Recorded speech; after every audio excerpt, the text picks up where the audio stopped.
Buenas tardes. Es genial estar aquí. Hace unos 30 días que estaba en la prisión federal de los Estados Unidos y merezco, de alguna forma merezco estar aquí porque toda mi vida he estado intentando cambiar las leyes prohibicionistas sobre la marihuana. Y déjenme que les explique un poco sobre la historia canadiense. Jody hablará del desarrollo, pero en 1985 un informe del gobierno decía que Canadá tenía como unas 500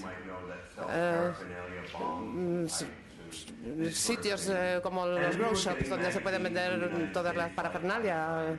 Y teníamos libros, etcétera, que venían de Estados Unidos. Y luego en 1987 el gobierno de Canadá hizo todo ilegal. La marihuana ya era ilegal. Y podías y todavía puedes pasar un periodo de 6 meses de cárcel por poseer marihuana. Y vamos a hablar de la política ahora, pero siempre ha existido esta política en Canadá. Pero cuando se declararon ilegales libros, revistas y pipas, en realidad hicieron que hubiera, o sea, si tenías posesión de esos libros recibías una multa mayor que de $100,000, por ejemplo. Y esas 500 tiendas que vendían parafernalia se les precintó, se les quitaron las licencias y se les consideró ilegales. Y en 60 días se los cerró. Así que desde 1987 en Canadá todos los libros y todas las revistas son ilegales y no estaban disponibles y no se podía comprar ningún tipo de parafernalia ni pipas para nada. Así que en 1990 yo pensé que esto es una situación muy mala porque yo quería comprar un libro de Jack Courier que se llamaba El emperador no lleva ropa. Por cierto, tenéis que leer este libro. Hay una historia del cannabis que la gente no ignora totalmente y esta persona ha escrito un libro maravilloso que explica la fantástica medicina que es y cómo se puede utilizar para fibra y para combustible, y el gobierno no quiere que sepamos todas estas cosas. Entonces compré este libro y yo decía, ¿y por qué no tenéis este libro en la tienda? Y nos dijeron, no, es ilegal. ¿Y cómo decís eso? Porque el gobierno está en contra de la marihuana y eso no será posible. Sí, esto es lo que está pasando. Así que han pasado 3 años y esto es... Yo vendía libros y yo no tenía conciencia de eso, así que pedí el libro porque ahora ya se puede comprar y yo le dije a la policía, y voy a vender este libro, venid a arrestarme. Claro, yo quería ir a un juzgado y quería que el juez dijera que eso era una tontería, ¿cómo se va a prohibir un libro?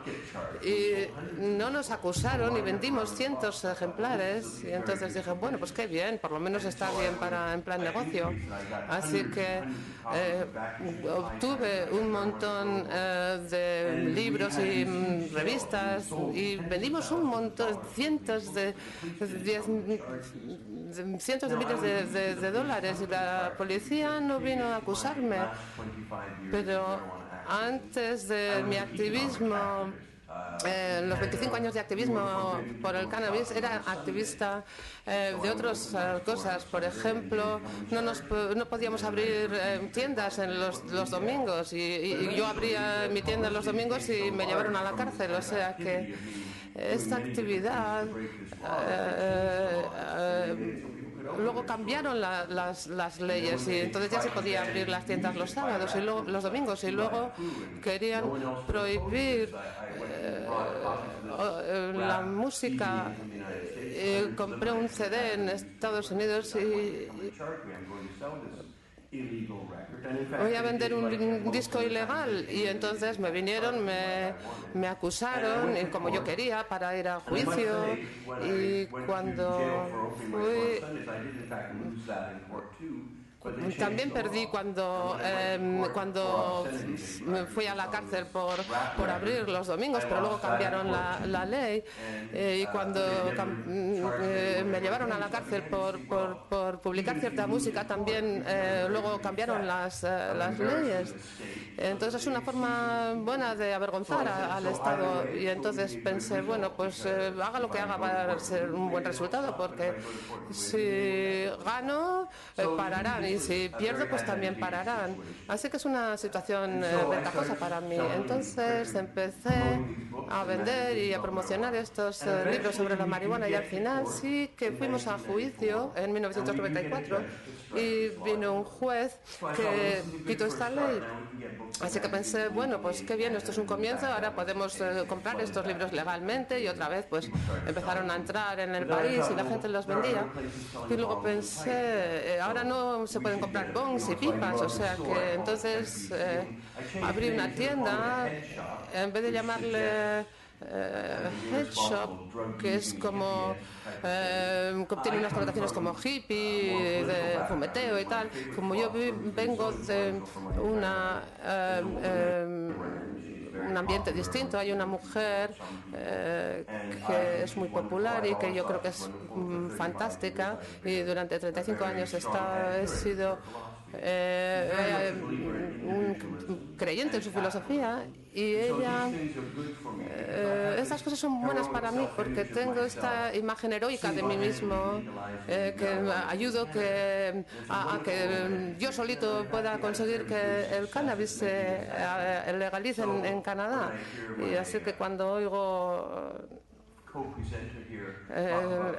mi compañera aquí en el panel y cuando dicen el gobierno hace esto y la regulación de hecho veo que una persona puede marcar una gran diferencia. No te hace falta trabajar con otra persona si no quieres, no necesitas organizarte, simplemente hace falta con una persona que tenga la decisión de tomar el riesgo y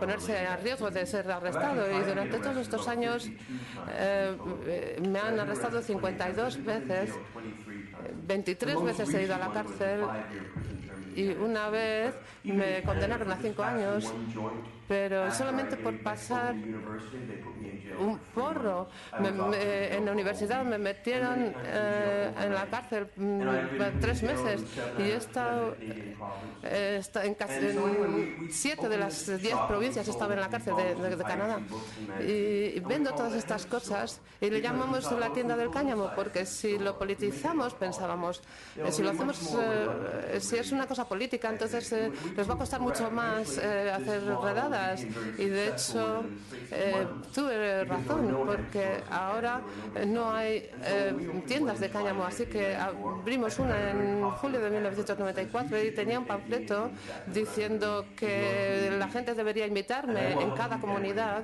y yo te ayudaré a que te salga bien, así que organizamos les mandamos bongs y pipas y les garantizábamos que si tenían problemas les ayudaríamos y un montón de tiendas abrieron entonces, así que esto iba muy bien.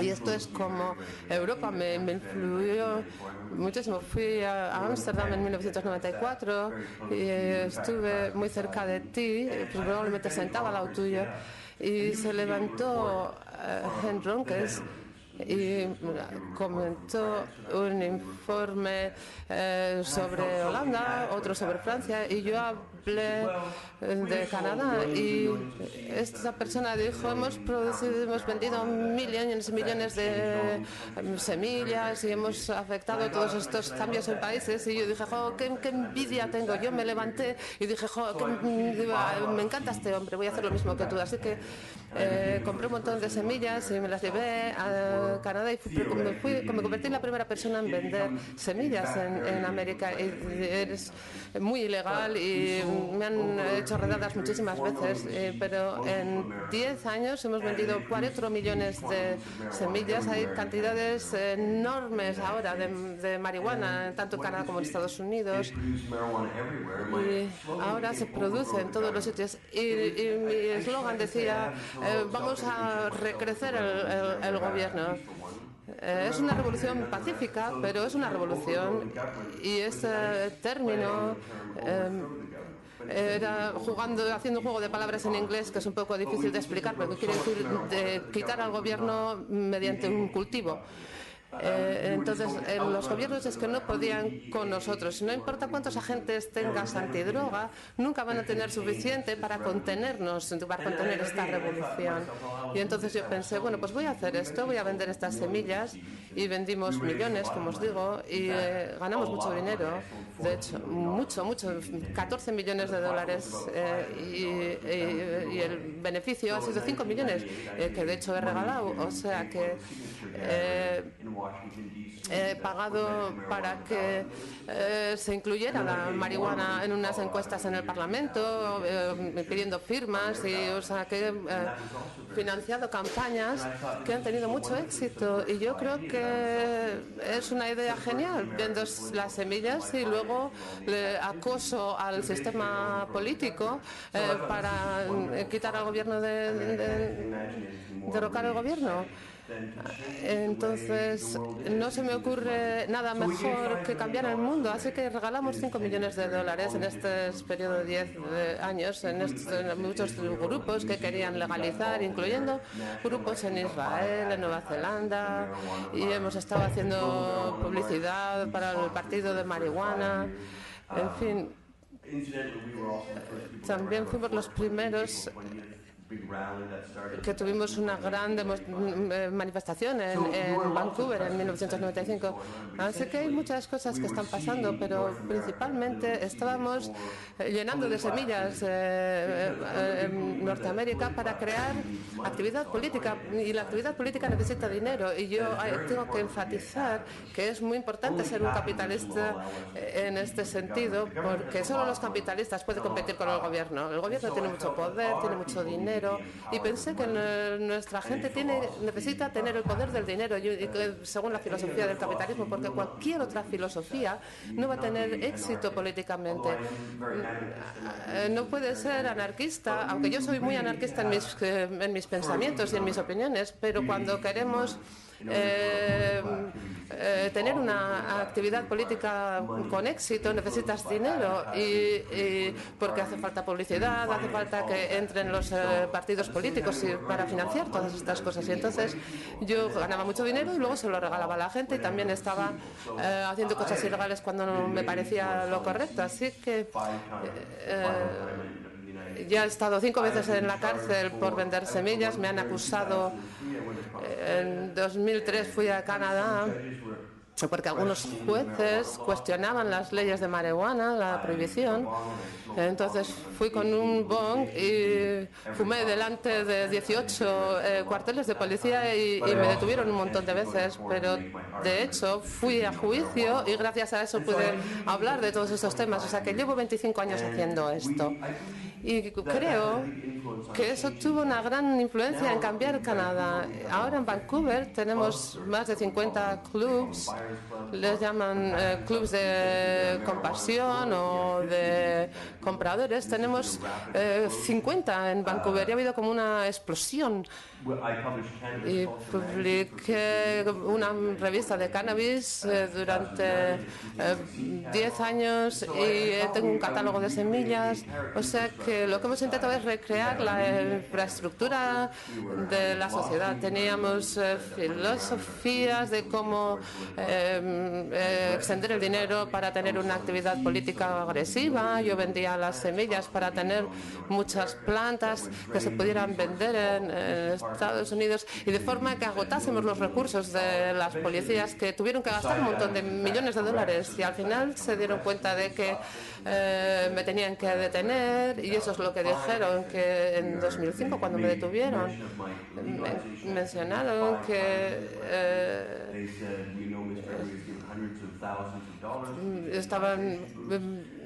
me acusaron de regalar todo este dinero, querían pararme para que no diera ese dinero, y esto es irónico porque los de la DEA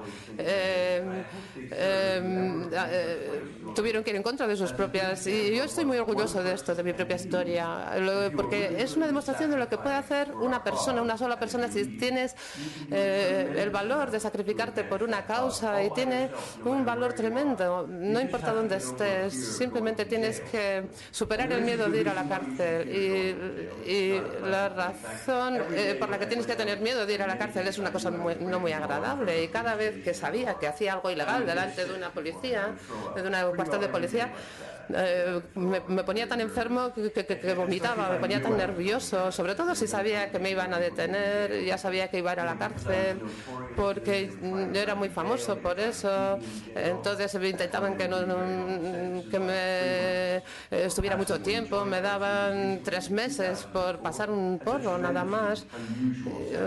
Había sentencias muy extensas que me las aplicaban a mí solo, porque sabían que yo iba a hacer eso, pero tuve que sacrificar un montón, pero se ha ganado tanto terreno, y espero que mi ejemplo inspire a las personas, y que si sabes que si eres una sola persona puedes hacer un montón para cambiar tu mundo, tu sociedad, y yo creo que aquí se puede hacer lo mismo, porque lo que más miedo tiene el gobierno es a la desobediencia civil, porque es el método más efectivo, porque tienes la oportunidad de explicar las cosas a tu público. Es una cosa muy negativa para el establecimiento el que haya opinión pública que está totalmente en contra de ellos, y a través de los medios puedes inspirar a las personas que también se sientan valientes, y yo veo que los canadienses ahora no les importa tanto ir a la cárcel allí en Canadá, porque yo he marcado